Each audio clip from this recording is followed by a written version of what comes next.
Moi, je voudrais vous parler, des déplacements à Pau. Pourquoi les déplacements? Parce que, tout au long de mon mandat, tous les témoignages que j'ai reçus des Palois et des Paloises concernant les déplacements, hem, étaient des témoignages d'insatisfaction. C'est-à-dire que les piétons ne se sentent pas en sécurité, les cyclistes non plus, les automobilistes sont mécontents, ils trouvent que la circulation est extrêmement complexe à Pau et les usagers de transports en commun ne sont pas satisfaits, des cadences, et des points, de ramassage. Donc notre objectif, il est très clair, c'est arriver à une cohabitation pacifique avec la sécurité pour tous et pour toutes.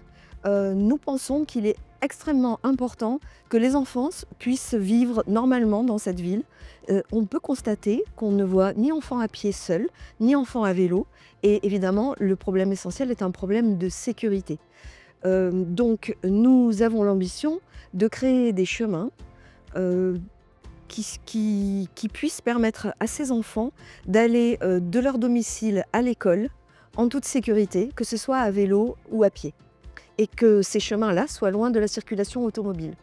Et puis pour tous, évidemment, il y a une amélioration très importante à mettre en place, des trottoirs, avec des trottoirs qui soient, sécures, pour permettre notamment la circulation des mamans avec les poussettes, des papas avec les poussettes et aussi des personnes à mobilité réduite, que ce soit en fauteuil roulant ou avec des cannes, c'est-à-dire beaucoup de personnes âgées également. Aujourd'hui, ça n'est pas le cas et ça, c'est un vrai problème dans la ville. Concernant les transports en commun, on peut constater très régulièrement l'insatisfaction des usagers pour plusieurs raisons. Ils considèrent que les cadences sont inadaptées ou alors que les points où on peut prendre le bus sont très éloignés ou au contraire que d'autres sont très rapprochés de façon un peu inexpliquée.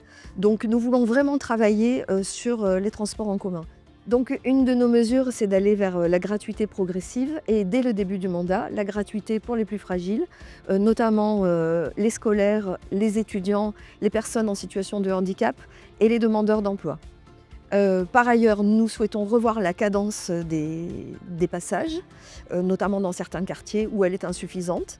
Et puis, notre grand projet, c'est de prolonger la ligne du Phébus jusqu'au Zénith. Pourquoi? Parce que les personnes qui vont voir des spectacles, vont voir les matchs de l'élan béarnais ou d'autres manifestations sportives, nous disent régulièrement que c'est vraiment dommage de ne pas pouvoir y aller en utilisant les transports en commun. Et c'est une réalité.